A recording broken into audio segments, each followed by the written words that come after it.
जिस तरह पानी से आग को शांत किया जा सकता है, ठीक उसी तरह प्रभु के नाम की थोड़ी सी स्तुति से अपने दिल, दिमाग और आत्मा को शांत किया जा सकता है। बृहस्पति देवताए नमो नमः। हमारे हिंदू धर्म में हर दिन किसी न किसी भगवान की पूजा की जाती है। इसमें गुरुवार का व्रत बड़ा ही फलदायी माना जाता है। बृहस्पति के दिन जगत पालक श्री हरि विष्णु जी की पूजा की जाती है।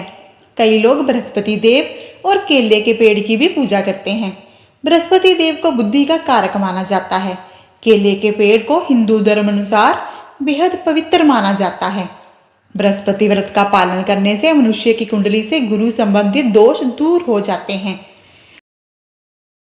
बृहस्पतिवार का व्रत करने से और कथा सुनने से सारी मनोकामनाओं की पूर्ति होती है। इस व्रत से धन, संपत्ति, संतान, पारिवारिक सुख, शांति की प्राप्ति होती है। जिन लोगों का विवाह नहीं हो रहा, उनका विवाह शीघ्र होता है। आर्थिक स्थिति में सुधार होता है। बुद्धि और शक्ति का वरदान प्राप्त होता है। इस व्रत को धारण करने के लिए सुबह जल्दी उठकर स्नान करके पीले वस्त्र पहनने चाहिए। भगवान सूर्यदेव जी को और तुलसी माता को जल देना चाहिए। विष्णु भगवान जी और केले के पेड़ की पूजा की जाती है। पीले फूल, चने की दाल, पीली मिठाई, पीले चावल और हल्दी का प्रयोग किया जाता है।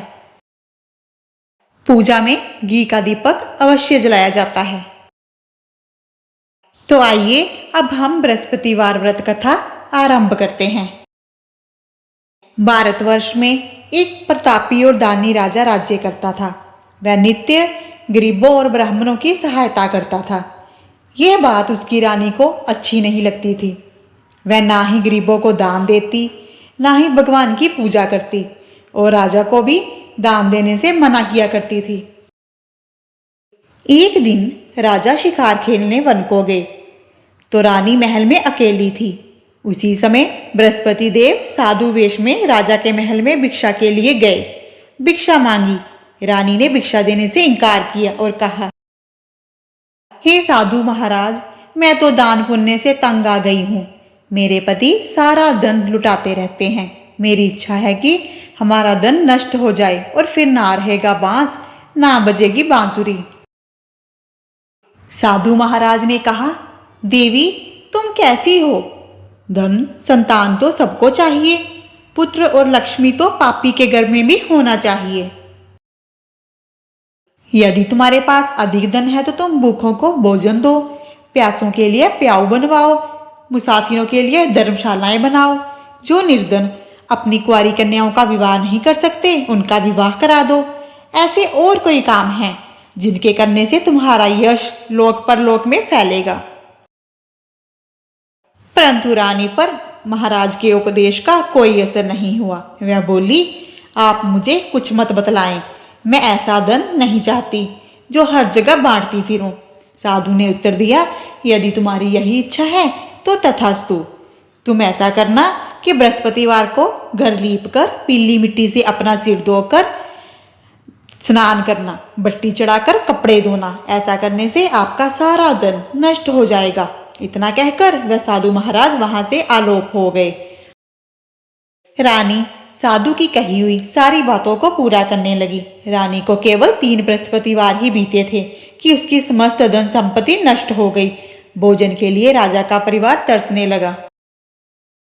तब एक दिन राजा ने रानी से बोला कि हे रानी, तुम यहीं रहो, मैं दूसरे देश को जाता हूँ, क्योंकि यहाँ पर सभी लोग मुझे जानते हैं, इसलिए मैं कोई छोटा काम नहीं कर सकता। ऐसा कहकर राजा परदेश चला गया। वहां वह जंगल से लकड़ी काट कर लाता और शहर में बेचता। इस तरह वह अपने जीवन का गुजारा कर रहा था। राजा के जाते ही रानी और उसकी दासी दुखी रहने लगी। एक बार जब रानी और दासी को 7 दिन तक बिना भोजन के रहना पड़ा तो रानी ने अपनी दासी से कहा, हे दासी, पास ही के नगर में मेरी बहन रहती है, वह बड़ी धनी है, तू उसके पास जा और कुछ लेकर आ। दासी रानी की बहन के पास गई। उस दिन गुरुवार था। रानी की बहन उस समय बृहस्पतिवार व्रत कथा को सुन रही थी। दासी ने रानी की बहन को अपनी रानी का संदेश दिया, लेकिन रानी की बहन ने कोई उत्तर नहीं दिया। जब दासी को रानी की बहन से कोई उत्तर नहीं मिला तो वह बहुत दुखी हो गई और उसे क्रोध भी आया। दासी ने वापस आकर रानी को सारी बात बतला दी। दासी की बात सुनकर रानी ने अपने भाग्य को कोसा। उधर रानी की बहन ने सोचा कि मेरी बहन की दासी आई थी, परंतु मैं उससे नहीं बोली, इससे वह दुखी हुई होगी। कथा सुनकर और पूजन समाप्त करके वह अपनी बहन के घर गई और कहने लगी, हे बहन, मैं बृहस्पतिवार का व्रत कर रही थी। तुम्हारी दासी मेरे घर आई थी, परंतु जब तक कथा होती है तब तक ना तो उठते हैं और ना ही बोलते हैं, इसलिए मैं नहीं बोली। कहो, दासी क्यों गई थी? रानी बोली, बहन, तुमसे क्या छिपाऊं, हमारे घर में खाने तक को अनाज नहीं था। ऐसा कहते कहते रानी की आंखें भर आई। उसने दासी समेत पिछले 7 दिनों से भूखे रहने तक की बात अपनी बहन को विस्तार पूर्वक सुना दी। रानी की बहन बोली, देखो बहन, भगवान बृहस्पति देव सबकी मनोकामनाओं को पूर्ण करते हैं। देखो, शायद तुम्हारे घर में अनाज रखा हो। पहले तो रानी को विश्वास नहीं हुआ, पर बहन के आग्रह करने पर उसने अपनी दासी को अंदर भेजा। दासी को सचमुच अनाज से भरा हुआ एक घड़ा मिल गया। ये देखकर दासी को बड़ी हैरानी हुई। दासी रानी से कहने लगी, हे रानी, जब हमको भोजन नहीं मिलता तो हम व्रत ही तो करते हैं, इसलिए क्यों ना इनसे व्रत और कथा की विधि पूछ लें ताकि हम भी व्रत कर सकें। तब रानी ने अपनी बहन से बृहस्पतिवार व्रत के बारे में पूछा। उसकी बहन ने बताया कि बृहस्पतिवार के व्रत में चने की दाल से विष्णु भगवान जी और केले के पेड़ की पूजा की जाती है। केले के पेड़ के आगे दीपक जलाया जाता है और उसको जल दिया जाता है। व्रत कथा सुनते हैं और पीला भोजन करते हैं, इससे बृहस्पति देव प्रसन्न होते हैं। व्रत और पूजा विधि बताकर रानी की बहन अपने घर को चली गई। 7 दिन बाद जब गुरुवार आया तो रानी और दासी ने व्रत रखा। उन्होंने सच्चे मन से भगवान विष्णु की पूजा की। अब पीला भोजन कहाँ से आए, इस बात को लेकर दोनों दुखी हो गए। क्योंकि उन्होंने व्रत रखा था, इसलिए बृहस्पति देव उनसे प्रसन्न थे। इसलिए वे एक साधारण व्यक्ति का रूप धारण करके 2 थालों में सुंदर पीला भोजन दासी को दे गए। भोजन पाकर दासी प्रसन्न हुई और फिर रानी के साथ मिलकर भोजन ग्रहण किया। उसके बाद वे सब गुरुवार को व्रत और पूजन करने लगी। बृहस्पति भगवान जी की कृपा से उनके पास फिर से धन संपत्ति आ गई, परंतु रानी फिर से पहले ही की तरह आलस्य करने लगी। तब दासी बोली, देखो रानी, तुम पहले भी ऐसा कर चुकी हो। तुम्हें धन रखने में कष्ट होता था, इस कारण सभी धन नष्ट हो गया। अब जब भगवान बृहस्पति देवता जी की कृपा से फिर से धन मिला है तो तुम्हें फिर से आलस्य हो गया। रानी को समझाते हुए दासी कहती है, बड़ी मुसीबतों के बाद हमें यह धन मिला है, इसलिए हमें दान पुण्य करना चाहिए। भूखे मनुष्यों को भोजन कराना चाहिए। धन को शुभ कार्यों में खर्च करना चाहिए, जिससे तुम्हारे कुल का यश बढ़ेगा, स्वर्ग की प्राप्ति होगी और पितृ प्रसन्न होंगे। दासी की बात सुनकर रानी ने अपना सारा धन शुभ कार्यों में खर्च कर दिया, जिससे पूरे नगर में उसका यश फैलने लगा। एक दिन राजा दुखी होकर जंगल में एक पेड़ के नीचे आसन जमाकर बैठ गया। वह अपनी दशा को याद करके व्याकुल होने लगा। बृहस्पतिवार का दिन था। एकाएक उसने देखा कि निर्जन वन में एक साधु प्रकट हुए हैं। वह साधु वेश में सवे बृहस्पति देवता थे। लकड़हारे के सामने आकर बोले, हे लकड़हारे, इस सुनसान जंगल में तू चिंता मगन क्यों बैठा है? लकड़हारे ने दोनों हाथ जोड़कर प्रणाम किया और उत्तर दिया, महाराज, आप सब कुछ जानते हैं, मैं क्या कहूँ। ये कहकर रोने लगा और साधु को अपनी सारी आत्मकथा सुनाई। महात्मा जी ने कहा, तुम्हारी स्त्री ने बृहस्पति के दिन बृहस्पति भगवान का निरादर किया है, जिसके कारण रुष्ट होकर उन्होंने तुम्हारी ये दशा कर दी। अब तुम चिंता को दूर करके मेरे कहने पर चलो तो तुम्हारे सब कष्ट दूर हो जाएंगे। भगवान पहले से भी अधिक संपत्ति देंगे। तुम बृहस्पति के दिन कथा किया करो। 2 पैसों के चने लेकर उसका प्रसाद बनाओ और शुद्ध जल से लोटे में शक्कर मिलाकर अमृत तैयार करो। कथा करने के पश्चात अपने सारे परिवार और सुनने वाले प्रेमियों में अमृत व प्रसाद बांटकर आप भी ग्रहण करो। ऐसा करने से भगवान तुम्हारी सब मनोकामनाएं पूर्ण करेंगे। साधु के ऐसे वचन सुनकर लकड़हारा बोला, हे प्रभु, मुझे लकड़ी बेचकर इतना पैसा नहीं मिलता जिससे मैं भोजन के उपरांत कुछ बचा सकूं। मैंने रात्रि में अपनी स्त्री को व्याकुल देखा है। मेरे पास कुछ भी नहीं है जिससे मैं उसकी खबर मंगा सकूं। साधु ने कहा, हे लकड़हारे, तुम किसी बात की चिंता मत करो। बृहस्पति के दिन तुम रोजाना की तरह लकड़ियां लेकर शहर जाओ। तुमको रोज से दुगने पैसे मिलेंगे जिससे तुम भलीभांति भोजन कर लोगे। बृहस्पति की पूजा का सामान भी आ जाएगा। इतना कहकर साधु अंतर्ध्यान हो गए। धीरे धीरे समय बीतता गया। फिर से बृहस्पतिवार का दिन आया। लकड़हारा जंगल से लकड़ी काटकर शहर बेचने गया। उस दिन उसको अधिक पैसे मिले। राजा ने चना गुड़ खरीदा और गुरुवार का व्रत किया। उस दिन से उसके सारे कलेश दूर हो गए। परंतु जब दोबारा गुरुवार का दिन आया तो बृहस्पतिवार का व्रत करना भूल गया, जिस कारण बृहस्पति भगवान जी नाराज हो गए। उस दिन उस नगर के राजा ने विशाल यज्ञ का आयोजन किया और शहर में ये घोषणा करा दी कि कोई भी मनुष्य अपने घर में भोजन ना बनाए व आग ना जलाए। समस्त जनता मेरे घर आकर भोजन करे। इस आज्ञा को जो ना मानेगा उसे फांसी की सजा दी जाएगी। इस तरह की घोषणा संपूर्ण नगर में करवा दी गई। राजा की आज्ञा के अनुसार शहर के सारे लोग भोजन करने गए, लेकिन लकड़हारा कुछ देर से पहुंचा। इसलिए राजा उसको अपने साथ घर ले गया और घर ले जाकर भोजन करा ही रहा था कि रानी की दृष्टि उस खूंटी पर पड़ी जिस पर उसने हार लटकाया हुआ था। वहां पर हार नहीं था। रानी ने निश्चय कर लिया कि ये हार इस मनुष्य ने ही चुराया है। रानी ने उसी समय सिपाहियों को बुला करके उसको कारागार में डलवा दिया। लकड़हारा कारागार में पड़ा हुआ विचार करने लगा कि ना जाने कौन से पूर्व जन्म के कर्म से मुझे ये दुख देखने को मिला है। उसी साधु को याद करने लगा जो कि जंगल में मिला था। उसी समय तत्काल बृहस्पति देव साधु के रूप में प्रकट हो गए। उसकी दशा को देखकर बोले, अरे मूर्ख, तूने बृहस्पति देव की कथा नहीं करी, इस कारण तुझे दुख प्राप्त हुआ है। अब चिंता मत कर। बृहस्पतिवार के दिन कारागार के दरवाजे पर 4 पैसे पड़े मिलेंगे। उनसे तू बृहस्पति देव की पूजा करना, तेरे सब कष्ट दूर हो जाएंगे। बृहस्पति के दिन उसे 4 पैसे मिले। लकड़हारे ने कथा कही। उसी रात्रि को बृहस्पति देव ने उस नगर के राजा को स्वप्न में कहा, हे राजा, तुमने जिस आदमी को कारागार में बंद कर दिया है वह निर्दोष है, वह राजा है, उसे छोड़ दो। रानी का हार उसी खूंटी पर लटका है। अगर तू ऐसा नहीं करेगा तो मैं तेरे राज्य को नष्ट कर दूंगा। इस तरह रात्रि के स्वप्न को देखकर राजा प्रातःकाल उठा और खूंटी पर हार देखकर लकड़हारे को बुला करके क्षमा मांगी।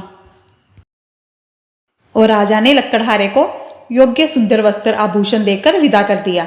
बृहस्पति देव की आज्ञा अनुसार लकड़हारा अपने नगर की ओर चल पड़ा। राजा जब अपने नगर के निकट पहुंचा तो उसे बड़ा आश्चर्य हुआ। नगर में पहले से भी अधिक बाग, तालाब, कुएं, बहुत सी धर्मशालाएं, मंदिर बन गए थे। तब नगर के सब लोग कहने लगे, ये सब रानी और बांदी के हैं। तो राजा को आश्चर्य हुआ और गुस्सा भी आया। जब रानी ने यह खबर सुनी कि राजा आ रहे हैं तो उन्होंने बांदी से कहा कि हे दासी, देख, राजा हमको कितनी बुरी हालत में छोड़ गए थे। हमारी ऐसी हालत देखकर वह लौट ना जाएं, इसलिए तू दरवाजे पर खड़ी हो जा। आज्ञा अनुसार दासी दरवाजे पर खड़ी हो गई। राजा आए तो उन्हें अपने साथ लिवा लाई।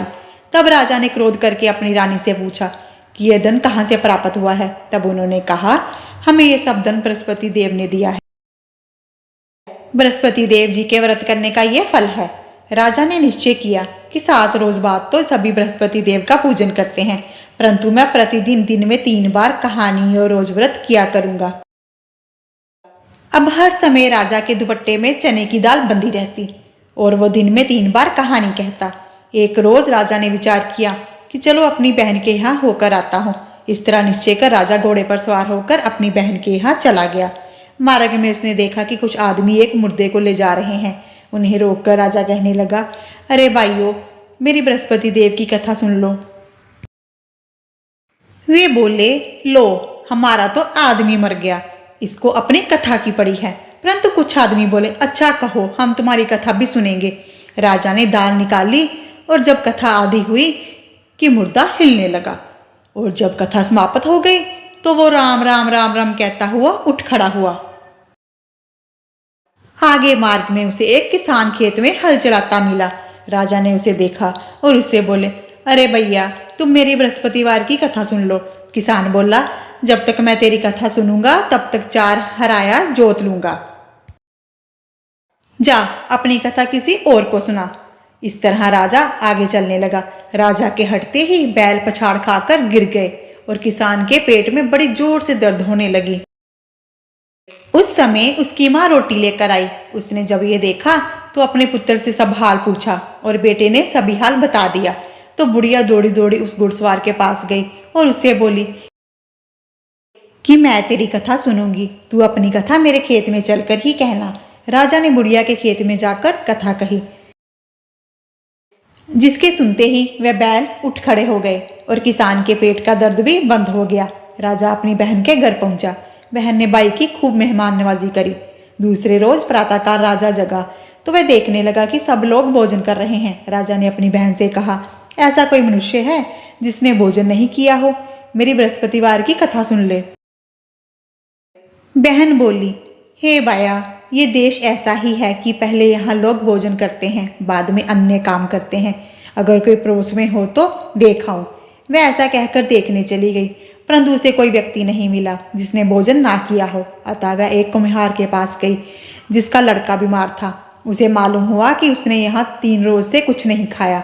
रानी ने अपनी बाई की कथा सुनने के लिए कुम्हार से कहा। वह तैयार हो गया। राजा ने जाकर बृहस्पतिवार की कथा कही, जिसको सुनकर उसका लड़का ठीक हो गया। अब तो राजा की प्रशंसा होने लगी। एक रोज राजा ने अपनी बहन से कहा, हे बहन, अब अपने घर को जाऊंगा, तुम भी तैयार हो जाओ। राजा की बहन ने अपनी सास से कहा। सास ने कहा, हाँ चली जा, परंतु अपने लड़कों को मत लेकर जाना, क्योंकि तेरे भाई के कोई औलाद नहीं है। बहन ने अपने भैया से कहा, हे भैया, मैं तो चली जाऊंगी, पर कोई बालक नहीं जाएगा। राजा बोला, जब कोई बालक नहीं चलेगा तब तुम भी क्या करोगी? बड़े दुखी मन से राजा अपने नगर को लौट आया। राजा ने अपनी रानी से कहा, हम निर्वंशी हैं, हमारा मुंह देखने का धर्म नहीं है और कुछ भोजन आदि नहीं किया। रानी बोली, हे प्रभु, बृहस्पति देव ने हमें सब कुछ दिया है, वह हमें औलाद भी देंगे। उसी रात को बृहस्पति देव ने राजा से स्वप्न में कहा, हे राजा, उठ, सभी सोच को त्याग दे, तेरी रानी गर्भ से है। राजा को यह बात सुनकर बड़ी खुशी हुई। 9वें महीने में उसके गर्भ से एक सुंदर पुत्र पैदा हुआ। तब राजा बोला, हे रानी, स्त्री बिना भोजन के रह सकती है, पर बिना कहे नहीं रह सकती। जब मेरी बहन आवे तुम मुझसे कुछ मत कहना। रानी ने सुनकर हाँ कर दिया। जब राजा की बहन ने ये शुभ समाचार सुना तो वह खुशी खुशी बधाई देने के लिए अपने भाई के घर आई। तभी रानी ने कहा, घोड़ा चढ़कर तो नहीं आई, गधा चढ़ी आई। राजा की बहन बोली, भाभी, अगर मैं इस प्रकार ना कहती तो तुम्हें औलाद कैसे मिलती? भगवान बृहस्पति देव जी ने राजा का जीवन सुखमय बना दिया। भगवान बृहस्पति देव ऐसे ही हैं, जैसी जिसके मन में कामनाएं हैं सभी को पूर्ण करते हैं। जो सद्भावना पूर्वक बृहस्पतिवार का व्रत करता है एवं कथा को पढ़ता है अथवा सुनता है, दूसरों को सुनाता है, बृहस्पति देव उसकी सभी मनोकामनाएं पूर्ण करते हैं। बोलो बृहस्पति देव की जय, भगवान विष्णु की जय। हम बृहस्पति भगवान जी से यही प्रार्थना करते हैं कि जो भी इस कथा को कह रहा है और जो सुन रहा है उसकी सारी मनोकामनाएं पूर्ण हो। भगवान बृहस्पति देव कल्याण करें। हमारी आप भक्तों से भी प्रार्थना है कि आप हमारे चैनल दिव्य शक्ति को सब्सक्राइब कर लीजिए और बन जाइए हमारे इस दिव्य सफर में हम सफर। हमारे इस चैनल के माध्यम से आप अर्थ सहित मंत्र जाप, व्रत कथाओं और प्रभु की लीलाओं से अवगत होंगे। वीडियो को आप अधिक से अधिक शेयर कीजिए, लाइक कीजिए और कमेंट में जय बृहस्पति देव लिखिए। इससे हमें प्रेरणा मिलती है। बृहस्पति देवताए नमो नमः। बृहस्पति देव आप सबका कल्याण करें।